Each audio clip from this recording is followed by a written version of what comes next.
Hello everyone. Welcome to Outlook Portion Suposhin Bharat campaign. Our topic of discussion today is good food. COVID-19 has not only sensitized us to our environment and our communities, but also highlighted the importance of good health.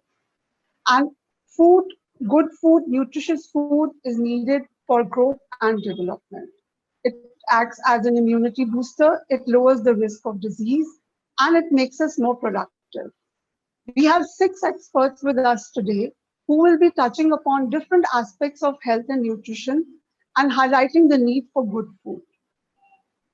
Our panelists comprise Dr. Usha Kiran Sisodia, Head of Department, Diet and Nutrition, Nanapati Max Super Speciality Hospital, Dr. Gyandev Bhatt, Vice President, Head, Formulations, Research and Development, ACG and Vantage Nutrition, TIANA Rodrigues, Nutritionist at Vantage Nutrition, Mr. ANURAG Chadha, Managing Director and Country Manager at Christian Hansen, Chef KUNAL KAPUR, Mr. DEEPAK Arora, Vice President Public Affairs at NAYARA Energy.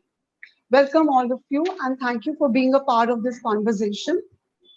Typically, what we found in the very initial rapid survey was that there is a habit of snacking. Now, I don't say snacking is bad, but snacking has become bad because the rural communities are now transitioning from good rural communities to bad urban communities like us, which are more snacking chips and things like that. Dr. Sisodia, Mr. Arora just mentioned that modernity has reached the rural communities and people are snacking on chips. Right. As somebody who's been like seeing things firsthand, how do you suggest we create a balance between diets, specifically for children, because they are the ones, if they don't grow up to be healthy individuals, they miss out on a lot in life. And you've seen both sides, all kinds of communities, the undernutrition and the overweight, as the chef had mentioned. So what would be your suggestion for people to have a balanced diet at home, specifically for the children? Okay, so in today's scenario, I have heard each and everyone, and I'm really been impressed with everyone's knowledge and the practical experience they shared. See, basically in hospital, first I'll take hospital view, because in the OPD and indoor patients, we get both the kinds of obese also and underweight also, both the patients. And there also we do counseling, and at home also those who are not able to come to hospital and this OPD. So for all, I would like to give some few tips that are very, very practical. First thing is, till date, today also, we believe in early to bed, early to rise, maximum healthy, wealthy, and wise. Because today's lifestyle is such, we are keeping ourselves awake till midnight, maybe till 1 o'clock, till the battery gets discharged of the mobile or the laptop we are working. So that is the main reason for getting this thing, putting on weight. That is the main reason. And then we are getting up late. So once we don't see the sunrise, we are getting up late. And that also makes our BMR very slow, means basal metabolic rate. Suppose I want to run a car, I can't run car in the 4th gear. I have to put it in the 1st gear. Same way our body should get up before sunrise. So this what I give my all the patients, this first tip I give, and I tell them honesty means like before sunset, because once the sun is set, our energy level also gets dropped down. So with the sunset, after sunset, we should not eat the most heavy foods, which takes long time to digest. And that's really play very important role in reducing the weight. And it means unnecessary calories to build up in our body. So that also works very well with my patients. I have results of 20 to 40 kg of weight loss also. And those who are underweight, them also, I have made them put on 15 to 20 kg weight. They came out with this thing, their underweight scenario, because underweight gives different kind of depression, and overweight also gives different kind of depression. So really to come in a balance, in a between. So those who are underweight, I would first suggest that they should do first deworming, because many of the patients, they really have worms. So they need to do deworming so they can really put on weight for this thing, for their future health. And those who are overweight, of course, they need to change their lifestyle. As the chef said, each and every food is really good. And I totally agree, 100% I agree, because no individual food is good good or bad. Many of the patients, clients, they'll always ask, Madam, should we eat this particular food or should we not eat? I said, no, this particular food doesn't work wonders. It's always balancing the meal, and balancing the meal in such a way you get all the food groups. We should get cereals and pulses. We should give this thing pulse. With the pulses, we should get fats and oil. We should get leafy vegetables, and we should get milk and milk products. So all the food groups should be there. And as my previous dietitian speaker, she has really said ki what is RDA. So in recommended dietary allowances, we have given a balance of all the nutrients, like 60 to 70% of calories should come from the carbohydrate. So we should eat 60 to 70% in our daily life from our carbs. We should get calories. Suppose I should get 1500 calories. So out of 1500, I should get 60 to 70% only from the carbs in a balanced meal. I'm talking only about the balanced meal. Then from 15 to 20 gram, it should come from the proteins.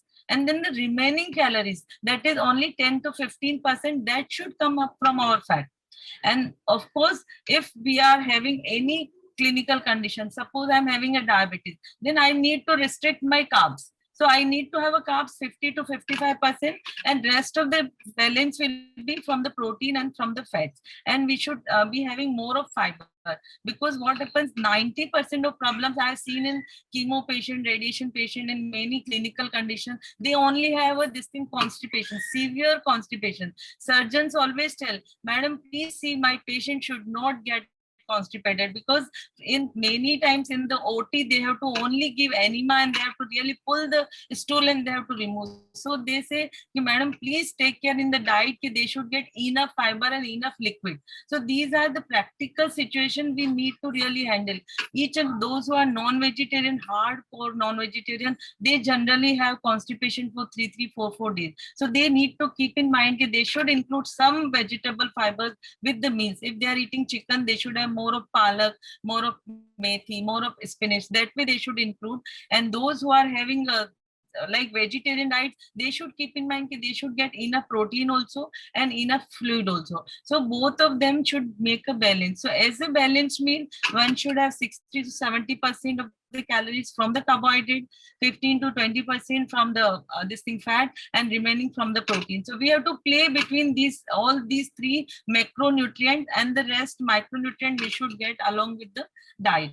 Dr. Bhatt, there are very ready-to-eat meals available now, easily available. And since all of us are working from home, and people who single specifically would be rushing for them. So how much of a ready-to-eat meal is good? Even I am going to fully endorse Chef Kunal that no food is good and categorize good and bad.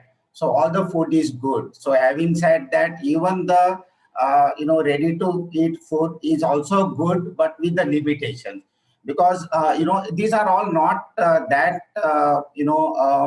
what we call because see, I mean, what happens is ready-to-eat food has to be prepared with with some preservatives, because the most important factor is it is not like a fresh food.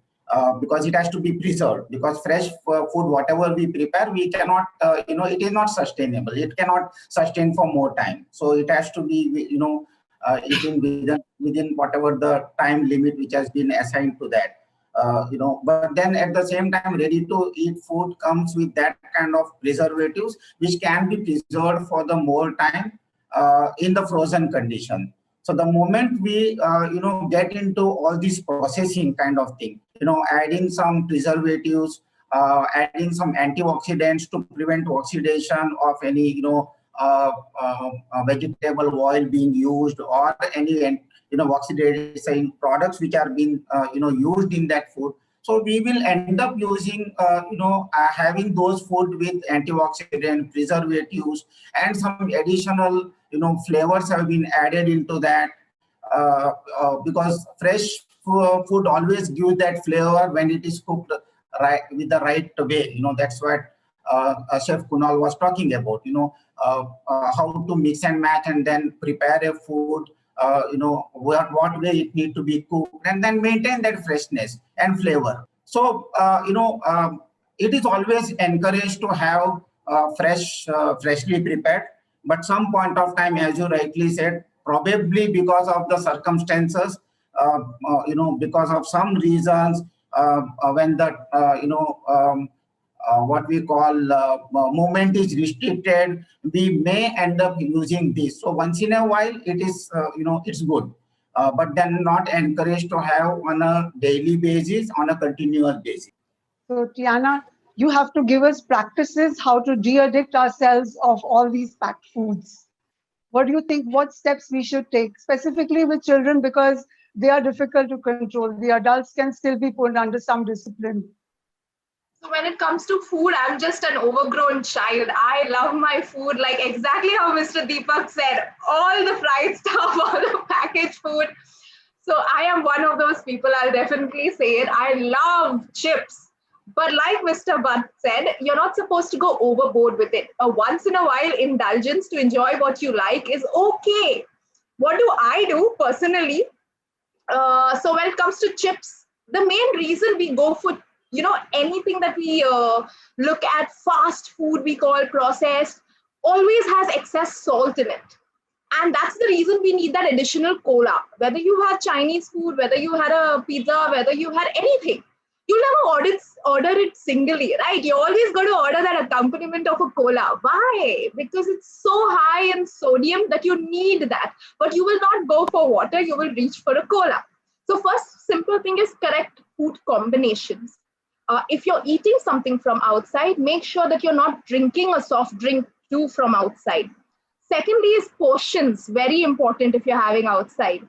Thirdly, if you're getting disciplined like me because you want to get healthy and you want to be there, then you should read food labels. Very, very important. I cannot emphasize more. Do not fall for advertisement claims. With something that says diabetic friendly may actually have sugar in it. Because you're not reading the label, you will not know. Anything ending with OSE usually refers to sugar. Check on the label. How would I choose so for example, if I want to eat something from out, which is processed, packaged as a snack item, I'll look at the label. I'll make sure my calories are anywhere between 100 to 150 from that snack. You have to see per serving values, don't go by the per 100 gram, etc. That packet might be actually just 50 grams or it could be 200 grams, then you're eating double the calories. So be very careful with choosing packaged foods. The next thing I will check out is the sugar content. If anything about 10 grams per serving, not good for me because I need my chai in the morning, which also has shakkar. Then I will look for the fat content, not more than 3%. Lastly, I will look at the sodium content. Anything up to 120 to 150 mg per serving, decent, not so bad. Then I will choose that product. Next thing is, if I actually decide that, hey, I don't want to do anything out for a month, and trust me, I can do it very easily. You can take leftover chapatis from afternoon lunch, make it crisp on your kadai, add some onion, tomato on the top of it with a little dash of salt and enjoy it. You can take your leftover pulses from lunch, like already said, like chef said, you don't need to make it fancy. You can just put in your things together and make it like a chart, and it's healthy and out there.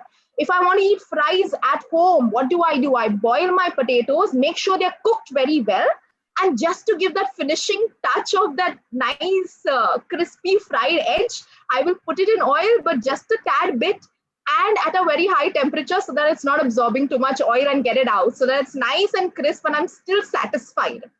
You can have a corn chart for children, right? It's more about colors and presentation than what is actually inside. So if I've given the same chapati roti in the afternoon and you're giving me the same chapati sabzi in the evening, I am not going to buy that. You need to present it fancily. So you cut the chapati into a triangle, stuff your vegetable with palak, corn inside, put a slice of cheese and make it like a nice taco and present it. It's wonder, yeah, impressed. But you give that same plate as chapati, bhaji, corn, they're not going to be impressed. So it's more about presentation for kids, using different colors that not only brings variety and nutrients to their plate, but also entices them to eat. I hope that helps. Mr. Chadha, how much of probiotics can be given to children? And how can we explain probiotics to the smaller communities? I think how much of probiotics can be given to the kids, as much as they can take, no problem at all. There is always a minimum requirement, which is prescribed by the FDA, that the probiotics should be in the range of 10 to the power 8 CFUs per 100 grams. But if you talk about most of the brands who claims the probiotic products, they generally follow and adhere to these internationals and our FSSAI requirements as well. Kids can have it, there is no problem, as much as they want. The good part is now the probiotics are coming up in many different food products. It's already part of the yogurt and the buttermilk categories, and they are also getting flavored with a lot of fruits and all that stuff, less of sugar, which is always very tasty for the kids. But they're also coming up in chocolates, they're also coming up in ice creams. So that what will make the whole probiotic concept for the kids and the mothers very interesting. It's the combination of the health and the indulgence. So that's how the kids can keep having the probiotics as much as they want. I'm not prescribing to go into any kind of the nutraceutical parts, but from the food itself, they can have it. Now, coming on the tough, you've picked up a very tough question, Ambika, and I think that's the problem which we all face, that how do you take it down to our larger populations? If you talk about the awareness among the urban educated class, that itself is so low about probiotics. We will consider that everything that we ferment in the terms of the dahi, they are all probiotics. They are not. The dahi and all, they are good food, no doubt. And as Chef Kunal has mentioned, and our dietitians have mentioned on the panel, they're all very good food. They will add on to the microflora of your gut, but they're not probiotic. Probiotic is primarily coming from specific strains which have been clinically proven, and that's how it is moving ahead. So it's very important to look at that side. However, we have done very good job in taking certain aspects of nutrition down to the population. We have taken the iodized salts, the promotions to our masses today. Today, the vitamins and minerals, everybody understands what is the importance of them, and that's how the foods are having the vitamins and minerals into that stuff. And there are certain regulations also around that stuff. So I think the companies will have to bring the probiotics into the products which are very widely consumed by these population. And I think then with the general awareness in the vernacular medium and on the brands, it will start gaining popularity all by itself. And the companies are working towards that. I must say that I can give you the confidence that the lot of dairy companies who play a very important role in the India's Suposhat Bharat, and they are already a part of that stuff. They are already working towards that. How can we take this probiotics into our products and make it available for the general masses? And if that happens, I think automatically people will start understanding that why am I having this and why should I have it and how I can keep benefiting from it in the long term. And people will see the difference if they consume it for a few months, 6 to 8 weeks, and then going to the few months, then they find the difference automatically. They will have less of cold. They will have less of the immunity will go up. The digestive systems will become much more stronger, and these are proven benefits. So I think that's the only way you can do it at this point of time. Chef, we've heard about how Tiana told us how we can make these quick snacks. And you've talked about making these charts, and Mr. Chadha has talked about the benefits of probiotics. Now, when we are in the kitchen, leftover food is something we probably tend to waste, or maybe just leave it under a tree as a normal Indian practice. How can we minimize food wastage so that, you know, a lot of people out there who are not able to have access to food, they have this access, and especially in the pandemic where we really need to start getting on a more sustainable way of living? Okay, so you are right. There is a whole lot of wastage of food on daily basis that happens across the world.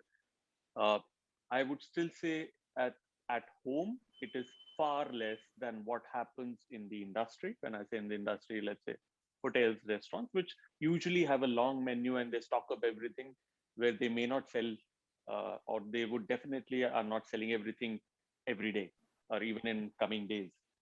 So there is a certain food wastage. Also, there's a certain food wastage that happens while we are buying the produce, while it is getting transported to our grocery shop.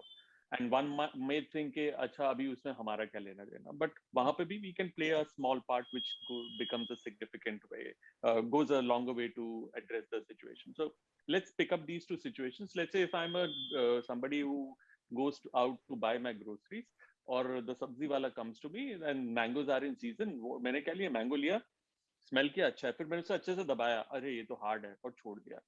So the moment we do this and कि नहीं ये थोड़ा सा ये नहीं है वो नहीं है, and which means that there is an inadequate knowledge about how to handle produce at your level, not at the shopkeeper's level. आपने वहाँ छोड़ दिया, within 2 to 3 to 6 hours, wherever you press it from will start deteriorating. वो वहां से गलना शुरू हो जाएगा, and very soon वो जो होता है ना कार्ट में उसका एक ढेरी होती है आम की जो बहुत महंगी होती है, एक थोड़ी सी अलग से पड़े थे, वो for some reason सस्ते दे रहा होता है. Why? Because he knows that people have already pressed or it has been bruised या गिर गया, इसलिए अब वहां पे पड़ा है. So these are these small little things. The same applies to avocados. We buy plums, और जब हम कोई भी चीज छांटते हैं को तो we have this habit of pressing or storing it in a certain way or using it in a certain way that it कि ना आपने खरीदी, and it becomes useless for the other person. Now, the second part of handling the food wastage is when it comes to you. So the moment it comes to you in terms of whether it's a delivery or that you've bought it, most often than not, there are these plastic bags that single-use plastic that we get for fruits and veggies, right? So one of the biggest problems is that we take it and keep it as is in a refrigerator, अपना vegetable basket में या जहाँ पे भी रखना है, chiller tray में रख दिया, not realizing the moment you put any veggie or fruit in a bag, whether it's a paper bag or a plastic bag, which does not have any circulation of air, the veggies start to deteriorate at a very high rate. So you usually see a lot of moisture on the inside of those poly bags. That is because you're literally choking the veggie or the fruit, and that causes deterioration. And you realize after a while कि आपने capsicum रखी थी और अरे उसमें से पानी निकल रहा तो पिल-पिली हो गई, अभी तो खरीदी थी, and you have to throw it. So your wastage is not starting from the cooked food that was neglected or burnt or dropped.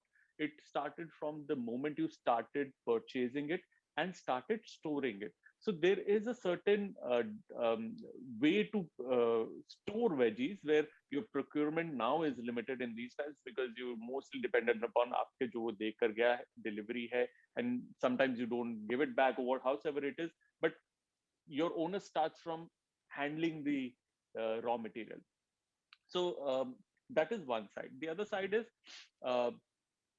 inexperience of cooking and the multiplication factor, wherein you don't understand or you don't have the experience enough where you are 4 of you eating कि कितनी दाल बननी है, whereas कोई घर पर आ रहा है वो multiplication 4 का 8, अगर मैं I was using 200 grams of dal for 4 people, now I'll use 400 grams. That multiplication doesn't work in that way. So there are these small little tips and tricks, and my mom had taught me early on, and she still uses that. So she has a ladle, करछी है, वो एक करछी है, वो दाल और चावल मापने के लिए वो उनका हिसाब है. वो लेंगी 1, 2, 3, 4 लोग और एक आधा एक्स्ट्रा डाल देते जस्ट इन केस किसी ने दूसरी helping Lee.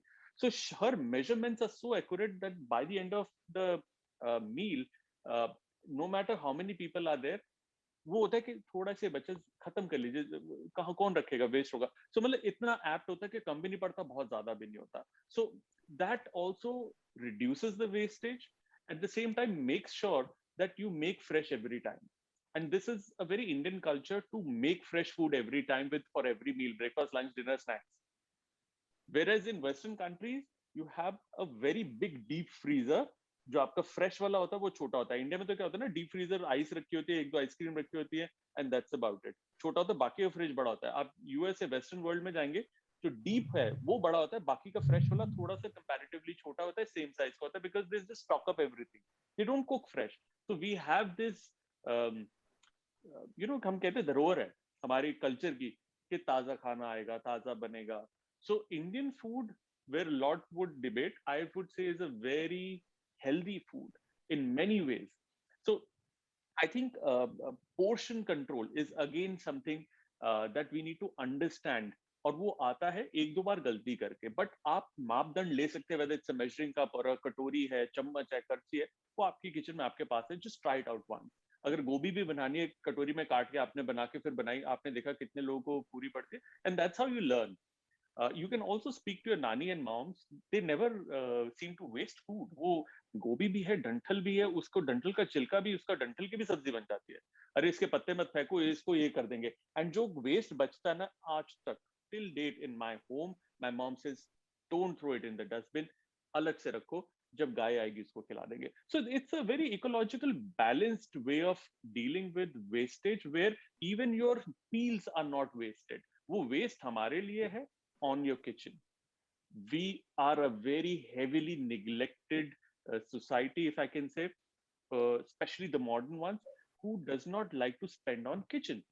So if you look at, and especially if you're a single, oh my God, your kitchen is the worst place to visit. Buying the right equipment, because a lot of wastage also happens because you have not invested in the right equipment. You have one kadai, उसमें एक आदमी का भी खाना बना रहे हो आप, उसमें 10 आदमी का भी खाना बना रहे हो, which means that when you're cooking for one, you are actually over cooking the food, or you're using more fuel and more energy. So there is a wastage of energy, there is a wastage of resource that is happening. So you need to have 2 or 3 different utensils for different number of people to cook. And the moment you have a smaller equipment for, let's say if you're cooking for one person or a single or 2 people, you will cook food faster. You save time, you save energy. So there is a whole lot of investment and relooking into the kitchen. So if you have a हाथ से पीसने वाला grinder, and if you have 10 people coming, और आज के जमाने में नहीं कर पाते, invest in a good mixer grinder. Now mixer grinder भी पड़ा है, जो पिछले partition में आया था, उस वक्त से चलता जा रहा है, बुरी हालत है उसकी. वो साफ नहीं हो रहा, या वो ढंग से परफॉर्म नहीं कर रहा, शोर ज्यादा कर रहा है, पीस कम रहा है. वो जो पालक पीसता है, उसका हीट जनरेट करके उसका न्यूट्रिशन तो खत्म हो गया वहीं पे. The moment let's say any of your greens, when you grind it, if it turns a darker shade of bottle green to anything that is darker from a bright green in your mixer grinder, consider that food has already lost a lot of nutrition. So there are these small little investments that you need to make. There are equipments that are smart. There are equipments that need maintenance. You need to invest in a very good refrigeration system. You need to have a backup for your refrigeration, a little bit of baby proofing, where you can make them sit in one safe place and make them watch the process of cooking. When they see कि इतनी गर्मी में इतना खाना बन रहा है, and जब उनके टेबल पे आते हो कहते हैं मैंने नहीं खाना, over a period of time they realize, hey, it takes a lot of effort. That किसी ने effort डाला है, मेरी mom थी या maid थी जिसने बनाया, it takes a lot of effort. I should not possibly waste food, because I understand the amount of, वो पहली दफा नहीं आएगा, but you kind of build it in the kids, invite your family in the kitchen, make your kitchen a place. जो पहले होता था कि रसोई में खाना बनता था, नीचे आपके वो रखती थी चौकड़ियाँ, वहां पे बैठ के सब हाथ पैर अपना चपले वपले बाहर निकाल के सब जमीन पे बैठ के किचन में खाते थे. The concept of eating in front of television and वो नहीं होता था, सारा खाना was in front of you.